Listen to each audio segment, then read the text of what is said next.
ကဲဘော်ရာတို့အားလုံးပဲမင်္ဂလာပါဗျာငပြောသီးဟင်းချက်စားဘူးကြလားငပြောသီးဟင်းချက်စားကြည့်တော့အရန်မိုက်တယ်ငပြောသီးဟင်းမစားဘူးသေးဘူးဆိုရင်တော့အခုကျွန်တော်နဲ့အတူတူချက်စားကြည့်အောင်နော်ဒီနေ့တော့ကျွန်တော်ငပြောသီးအစိမ်းလေးရခဲ့လို့ငပြောသီးဟင်းလေးချက်စားမယ်ဗျအဲ့တော့ကျွန်တော်ရဲ့ချက်ပြုတ်ပုံအစီအစဉ်လေးတွေကိုပြန်လည်မျှဝေပေးလိုက်ပါရခင်ဗျာဒီနေ့ကျွန်တော်ချက်စားမယ်ငပြောသီးရခိုင်ငပြောသီးဗျအရင်ဆုံးတော့ရေစလုံးတစ်ခုထဲမှာလေးစားများများလေးထည့်ပြီးတော့ဖြော်ထားလိုက်မယ်နော်ဘာလို့ဆိုငပြောသီးရဲ့အဖန်ဓာတ်တွေထွက်သွားအောင်လို့လေစားရည်လေးတွေစိမ့်ပြီးတော့တဆင့်ချင်းလုပ်သွားမယ်နော်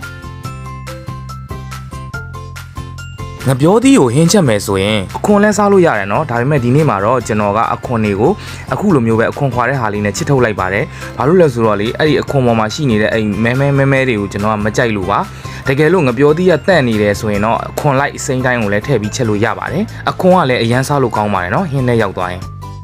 အခွန်လေးတွေခွာပြီးပြီဆိုရင်ပိုင်းဖြတ်တဲ့နေရာမှာတော့လေမိမိစိတ်ကြိုက်ပုံစံလေးတွေပိုင်းဖြတ်လို့ရပါတယ်နော်ကျွန်တော်ကတော့ထက်ချမ်းလေးခွဲပြီးတော့ပဲအစိတ်ကလေးတွေဒီတိုင်းလေးပဲလှီးချလိုက်ပါတယ်ငပြောသီးဟင်းကမစားဖြစ်တာတော့တော်တော်ကြာပြီဘာလို့ဆိုတော့ဒီလိုရခိုင်ငပြောသီးအစိမ်းမျိုးကလေတော်ရုံနဲ့ဝယ်မရလို့ပ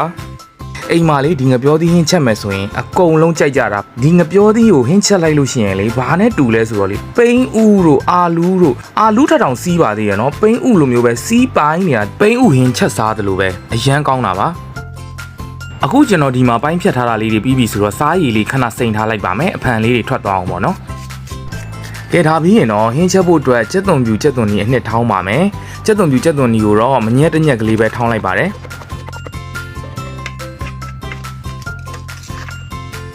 ကဲအားလုံးပြင်ဆင်လို့လဲပြီးပြီဆိုတော့ဟင်းစချက်ပါမယ်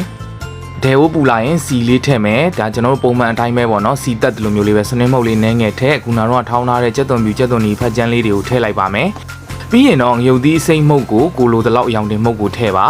ဒါပြီးရင်တော့နည်းငယ်မှွေပေးပြီးရင်ကျွန်တော်ကဒီမှာခရမ်းကျင်သီးလေးတစ်လုံးကိုလည်းထည့်လိုက်ပါတယ်ဟင်းအနှစ်လိုမျိုးရအောင်လို့ပါတေချာလေးမှွေပေးပြီးရင်တော့ဟင်းရတာအတွက်ထက်ညက်ခဲတစ်လုံးပြီးရင်တော့စိမ့်စားငပိအနှဲငယ်ကိုလည်းအသုံးပြုပါမယ်ဒီဟင်းကလေစိမ့်စားငပိလေးနည်းနည်းပါမှစားလို့ကောင်းတာဒီနေ့တော့ကျွန်တော်ဟင်းကက်အနေနဲ့လေပစွန်စိတ်ကလေးတွေကိုအသုံးပြုလိုက်ပါတယ်ပစွန်စိတ်လေးထည့်ပြီးတော့အနှဲငယ်မှွေပေးလိုက်ပါမယ်ပြီးတော့တေချာရေစေးတန့်စင်ထားတဲ့ငပြောသီးစိတ်ကလေးတွေထည့်လိုက်ပါမယ်ခင်ဗျာပြီးရင်တော့စီတက်အနှစ်နဲ့တေချာလေးလုံးသွားအောင်လို့မှွေပေးလိုက်ပါမယ်ဒါပြီးရင်တော့ထုံးစံတိုင်းကျွန်တော်အရန်ကြိုက်နေတဲ့ lobster ပစွန်တုံးငံပြားရည်ထည့်လိုက်ပါမယ်ကျွန်တော်ကစီတက်တဲ့အခါမှာအမြဲတမ်းအခုလိုမျိုးလေးငံပြားရည်လေးပေါက်ပြီးစီတက်လေးရှိပါတယ်ဘာဖြစ်လို့ဆိုတော့ဟင်းရဲ့အနံ့ကိုပို့ပြီးတော့မှုေးစေပါတယ်ခင်ဗျာငံပြားရည်လေးနဲ့စီတက်မယ်ဆိုရင်လေဒီတလောတော့ကျွန်တော်ဒီငံပြားရည်လေးကိုအသုံးပြုဖြစ်နေပါတယ်အရန်ကောင်းလို့ပါရတာအတွက်အချုံမုံနှဲငယ်ထည့်ပါမယ်ကြက်သားမုတ်လေးလည်းတစ်စုံလောက်အသုံးပြုပေးလိုက်ပါမယ်ပြီးရင်တော့ရတာလေးတေချာနှက်ဆက်သွားအောင်မွေပေးလိုက်ပါမယ်ခင်ဗျာတေချာလေးမွေပေးပြီးရင်တော့ငပြောသီးလေးတွေနူးသွားအောင်လို့ရေလေးထည့်ပေးလိုက်ပါမယ်ငပြောသီးလေးတွေမြုပ်တဲ့အထိရေလေးထည့်ပေးပြီးတော့အဖုံးအုပ်ပြီးတော့အချိန်ယူပြီးတော့ခဏလောက်တင်ပေးထားလိုက်ပါမယ်ခင်ဗျာ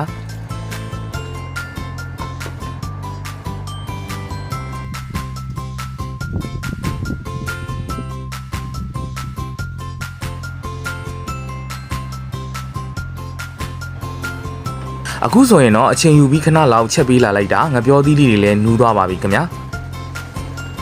အခုလိုပဲငပြောသီးလေးစီးပိုင်လေးနဲ့နူးသွားပါပြီအခုထပ်ပြီးတော့ကျွန်တော်ကမယမ်းပြားလေး 4-5 ပြားလောက်ကိုရေလေးနဲ့နယ်ပြီးတော့အချင်းရတာအတွက်ထပ်ပေးလိုက်ပါမယ်ခင်ဗျာဒါပြီးရင်တော့အပေါ်ကနေပြီးတော့မဆလာလေးအုပ်ပေးလိုက်ပါမယ်ဒါဆိုရင်တော့မဆလာအနက်မွေးလေးနဲ့စီးပိုင်လေးနဲ့အရန်စားလို့ကောင်းတဲ့ငပြောသီးဟင်းလေးရပါပြီခင်ဗျာငပြောသီးကိုဟင်းချက်တာမစားဘူးသေးဘူးဆိုရင်အခုကျွန်တော်ချက်ပြပေးသွားတဲ့ပုံစံလေးအတိုင်းပဲငပြောသီးဟင်းလေးလိုက်ပြီးတော့ချက်စားကြည့်ပါအရန်စားလို့ကောင်းပြီးတော့အကြိုက်တွေ့စေမှာပါငပြောသီးအစိမ်းရတော့လေဘယ်ငပြောသီးအစိမ်းမဆိုရပါတယ်နော်ဖီချန်ငပြောသီးလည်းရတယ်ကြိုက်တဲ့ငပြောသီးကိုအစိမ်းရပြီဆိုရင်တော့ချက်စားလို့ရပါတယ်ဒါပေမဲ့အဖန်တက်များမယ်ထင်တဲ့ငပြောသီးတွေဆိုရင်တော့ခုနလိုမျိုးပဲအခွန်ကလေးတွေအရင်ဆုံးခွာပြီးစားရည်လေးနာလေးစိမ့်ပြီးတော့သူ့ကိုကင်တွယ်ပေးရမယ်နော်အဖန်တက်နေတဲ့ငပြောသီးဆိုလို့ရှိရင်တော့အခွန်မှာထည့်ပြီးချက်လို့ရပါတယ်သူ့ရဲ့အခွန်လေးကထုတ်ကလေးနဲ့ချင်းမြုံလေးနဲ့အရန်စားလို့ကောင်းပါတယ်ကဲမစားဘူးသေးဘူးဆိုရင်တော့လိုက်ပြီးတော့ချက်စားကြည့်လိုက်ပါတော့နော်